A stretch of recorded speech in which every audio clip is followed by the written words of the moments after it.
All right, let's start in the AFC. I want to start with the Ravens. Of course, they just lost to the Jameis Winston-led Cleveland Browns. It was a really, really weird game. I don't have really any concern for Lamar Jackson right now.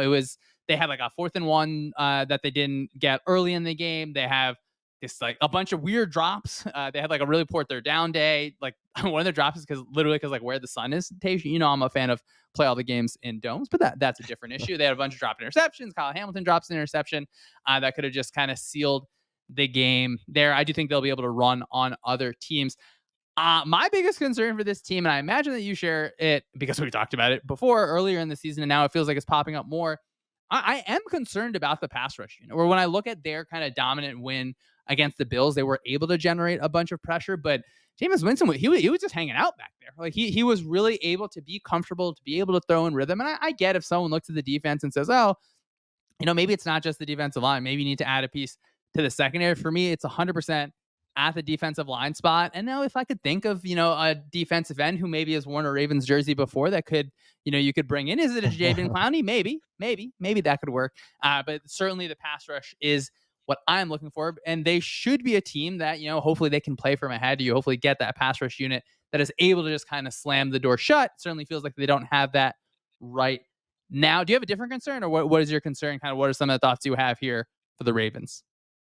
We do share the same concern about the Ravens with their pass rush because it really is the only thing you feel uncomfortable about with this team. Where when you have an offense playing as well as their offense is, it'll put you into basically every game that you play in. But this pass rush is worrisome because they rank 25th in pressure rate generated right now. And the problem that they're having is they can't really blitz to solve their pressure problem because they've been really bad when blitzing this year. Out of the 32 teams, when blitzing in terms of success rate, they rank 31st in success rate allowed.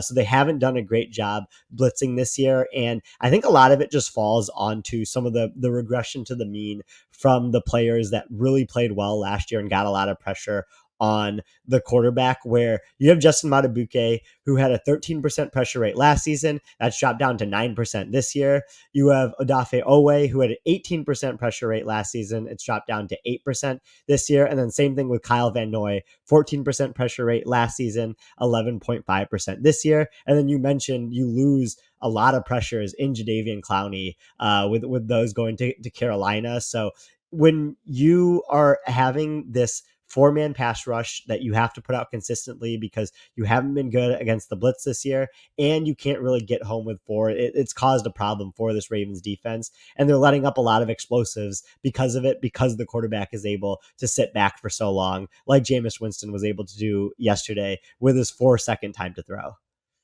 25th in pressure rate this year. They were like 9th last year. It obviously, like, you have to assume there's going to be some drop off, and it's not just, oh, you flip the coordinator and now you have to expect the drop off. It is certainly, as you mentioned, just like the level of play that they got from some of those guys last year. Just kind of, if all of them take just a little bit of a step back, it kind of combines to have everyone create a larger step back. And Tej, I feel like for the deadline, I'm 100% like, oh, trade for an edge rusher, trade for an edge rusher for like every single team in the league. And after a certain point, I'm asking myself, I'm like, oh, like, I really think that Zadarius Smith is going to like get traded to 17 teams in the league. Like, how many of these guys are there really going to be able to be? But as you mentioned, there's just so many downstream effects to like a struggling pass rush. If you can't rush with 4, one, like, team can just carve you up. James Winston, you get him just hanging out in the pocket. But then, okay, do you blitz? And now that changes your whole entire coverage menu, because if you're going from just rushing 4 to now rushing 5, you're now, are you playing man coverage? Are you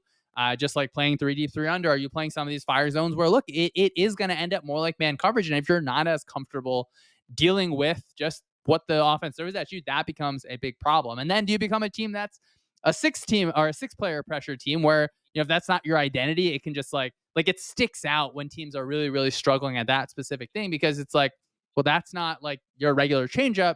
You're really kind of pressing that issue. In the NFL, there's just like always a receiver that's able to get open. It's just too hard to cover these players. So definitely something that I'll be monitoring for the Ravens, where again, I mean, they're a top team certainly in the AFC, but just a big thing. I think it's kind of easy thing to point to that we really got to see this past weekend. Tej, let's move on here to the Houston Texans, which I feel like I've made it clear. Like I just don't want to have worries about the Houston Texans. Like I just want them to do well. I just always want them to do well. Like I love CJ Stroud. I love the way he plays the game. I think he does such a good job in the pocket of just manipulating really everything. And he's had to be a superhero at different times this season. I really like what D'Amico Ryans is continuing to do on defense. I think he puts together just strong units really like every single every single season. So a fun thing overall. But I do have some worries about the offense. And we've talked about, your early down rush success rate. What is your early down run frequency as well? But I think we saw it a bunch against the Colts this last week where your offensive line is just not having the best time out there right now. And that, again, that makes life harder on CJ Stroud. And Stroud is more than happy to just deal with that. Like he can do that in such an incredible way. But now you add the Steph Diggs injury where how many of these receivers are going to get hurt? Well, we literally did the hey, Nico Collins can be the best receiver in the league talk, and he gets hurt. Like it's such an unfortunate situation there where having that receiver that can just beat defenses one on one over and over again is such a stress relief on anyone. So some of my stressors are issues there, just offensive line play, and obviously the pass catcher injuries are going to keep on piling up. What are your concerns here for our beloved Houston Texans? Yeah, my main concern about the Texans is how reliant this offense is on Nico Collins, where we think that CJ Stroud is a good quarterback, but Nico Collins is a truly special receiver and one of the most important non quarterbacks in the league, not only because of how well he can play, but also just what he means to this offense, how often they go to him in high leverage situations like third down and in the red zone. And they've gone from the 12th best team in terms of EPA per dropback when he was playing to 23rd without him. So you can see that there's a significant drop off from above average to below average with and without him on the field. And it was manageable to lose him because you still had Stephon Diggs, Dalton Schultz, and Tank Dell out there. Stephon Diggs was still someone who was getting open at a very high rate, but now he's down with injury as well. So it goes back to the conversation we had last week where you can deal with one injury here and there as long as you kind of have some other players to make up for it. But when you start to get these cluster injuries at a certain position group and you don't necessarily have the offensive infrastructure in place to overcome it, it could get a little bit worrisome for the Texans going forward. And when I speak about that offensive infrastructure, they've allowed the third highest pressure rate this year. So the combination of the offensive line not playing particularly well and then having two major receiver injuries is going to make these next couple of weeks until Nico Collins comes back pretty rough for the Texans.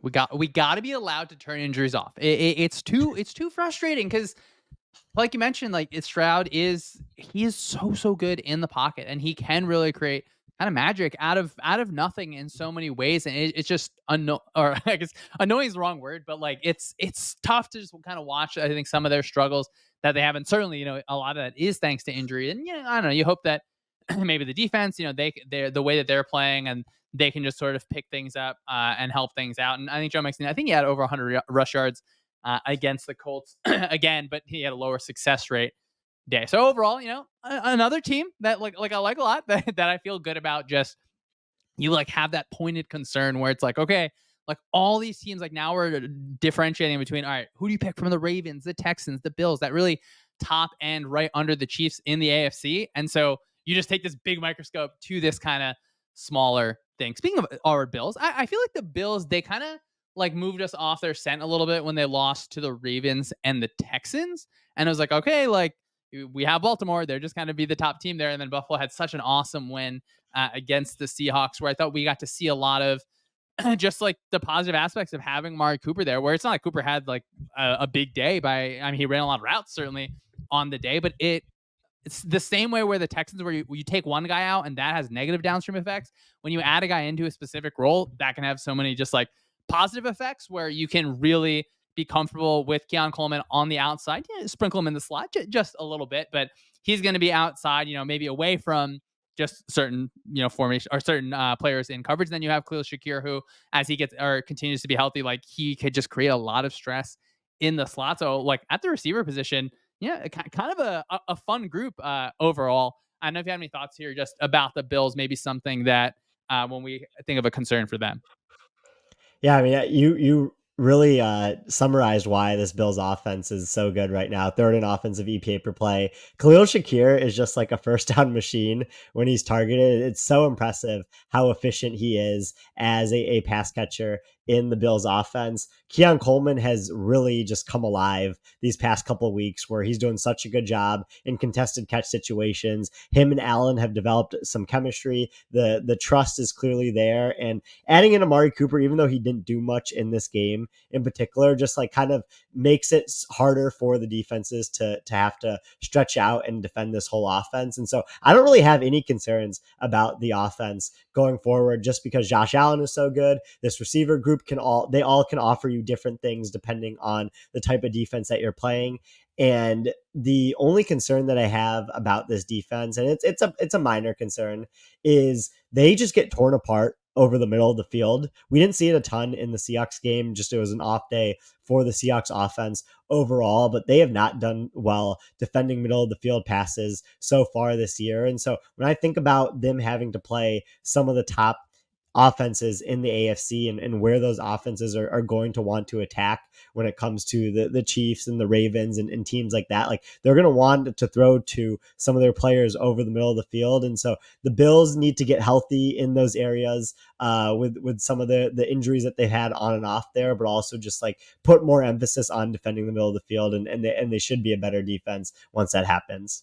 Tasia, I guess kind of talking through these three teams and their concerns, I guess I feel the best about the Bills' concerns then, right? Because I agree with you where it's like, hey, it's these kind of pointed things on the defensive end where I mean, obviously, like Josh Allen, CJ Stroud, and Lamar Jackson are just like top end quarterbacks in the league. So now we're looking at these specific things. I would say I probably feel the worst about the Texans' issues just because, like when you lose guys for that long in terms of injuries, like Diggs, I think I'm pretty sure you're still getting imaging and all that, but I think the concerns are that he might be out for the season. Like, I'm just not sure how that gets fixed. I'm not sure if the Ravens, like, pass rush is able to just get fixed overnight. But for the Bills, if we're saying, hey, we're comfortable with this receiving group and this defensive, they just like they need to kind of shore things up. Like, I'm all at the same time saying, hey, the Ravens need to shore this thing up. I feel like the shoring thing up is a little bit bigger for the Ravens. Like the Bills got really beat by the Ravens. Like it's hard for me to kind of remember that game and then now come in here and say, oh, well, I think the Bills might be the second best team in the league, but it does kind of feel like their concern is the most manageable of the three. I agree with that. Yeah, like talking through the concerns for all of these teams. Like yeah, the Bills probably have the lowest downside because it's like a minor thing. Like teams only pass over the middle of the field 5 or 6 times, at a minimum, like 10, 11 times at a maximum a game. Them just having like the 24th ranked defense when it comes to defending middle of the field passes, like a little bit worrisome, but such a small portion of the game compared to the Texans, where we talked about their entire pass offense, and the Ravens, where we talked about their entire pass defense. Those are bigger concerns. I think like something that offsets it is the heights of the Ravens offense can get so high where it can kind of cancel out some of the concerns you can have about the defense. And the Bills offense can also reach a pretty high ceiling, but it's probably not as high as the Ravens just because their pass catchers are a good but not elite group. It's a good group of teams. Like I'm really happy where I think that it's just a really really fun top end part of the AFC. Obviously, you have the Chiefs, and you add the Ravens, the Texans, the Bills in there. It's like a good group. Where obviously in a season where the Bengals are not, or I can't imagine them kind of ending up with like towards the top end of the division, you still get these really high end performances where it makes it a little more fun